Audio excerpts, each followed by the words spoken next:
If you're here right now, there is a good chance the world has already asked a great deal of you today. Or perhaps it's about to. Maybe you have stolen a few quiet minutes before everything begins. Maybe you are winding down from a day that didn't pause long enough for you to catch your breath. Maybe it's late and you are still holding everything you carried since you woke up.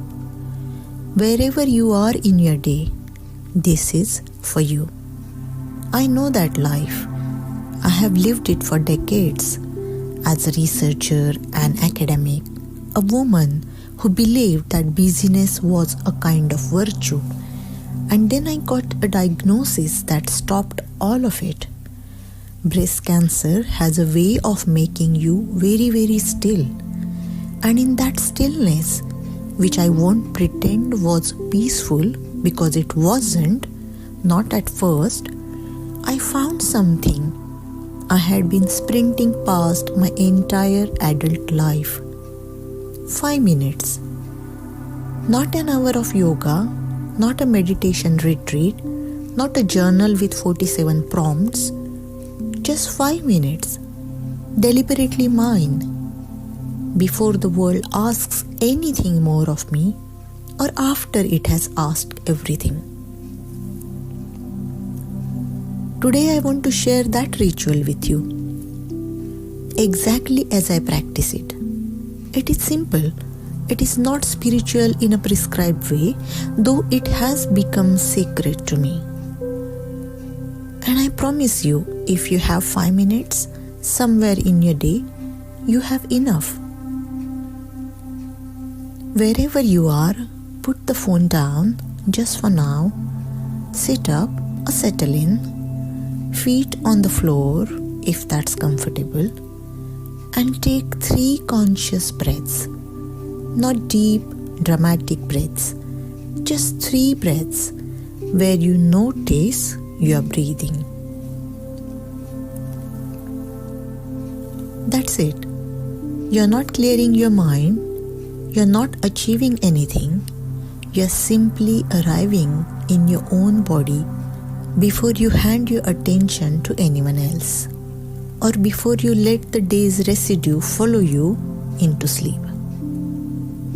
There is a reason nearly every wisdom tradition in the world, from Ayurveda to Stoicism to contemplative scholarship, begins with breath. It is the one thing that is always happening, always available, always true. 3 breaths is enough to remember that. Now acknowledge one thing you are carrying right now. It might be anxiety, grief, excitement, uncertainty, the particular exhaustion of having cared for others all day. You don't have to fix it. You don't have to reframe it into gratitude. Just name it. There is something that happens in the brain when we name an emotion. The research actually supports this, but I don't need the neuroscience to know it's true.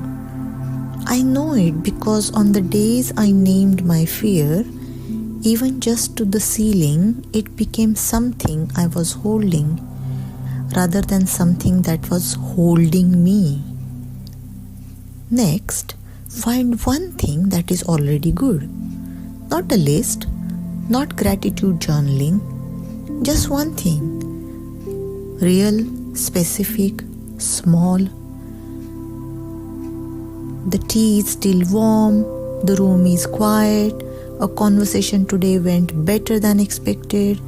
My body, even now, even in all its complicated history, brought me here. One true thing that is already good. Now set a single intention. Not a goal, not a task, an intention.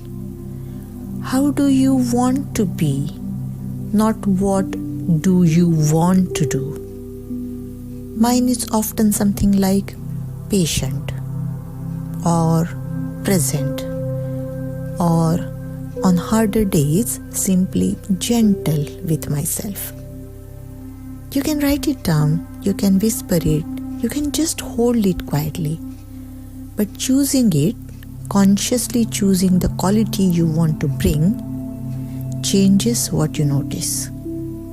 It becomes a thread you can return to again and again, whenever the day pulls you away from yourself. And finally, 1 minute of stillness. No input, no podcast, no planning, just 1 minute where you let your mind do whatever it does. Wander, settle, drift without directing it. This is the minute most of us resist the most. And it is, I think, the most important one. We are so fluent in receiving information, we have almost entirely lost the practice of generating nothing. 1 minute. Let there be silence. Or let there be noise around you and silence inside. Just don't feel it. 5 minutes. That is the whole of it. I started this ritual in a hospital room when 5 minutes was sometimes all I had between exhaustion and the next appointment. And I have kept it through remission, through returning to work, through the particular fullness and chaos of a life reclaimed. It did not fix everything. It is not medicine. Though I believe it has been part of my healing, what it gave me was continuity. A sense that no matter when I return to it, at the beginning of something, in the middle, or at the very end of a long day, I'm choosing to show up for myself. If you are a busy professional, a scholar, a caregiver, someone running at full speed, I'm not here to tell you to slow down. I know that is often not a choice. But 5 minutes? 5 minutes is always a choice. Whenever you next have a quiet moment, before the next demand or before you close your eyes tonight, try it. Just once.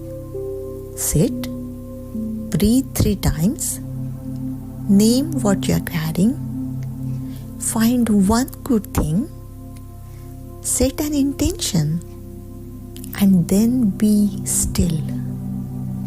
And then tell me how it goes.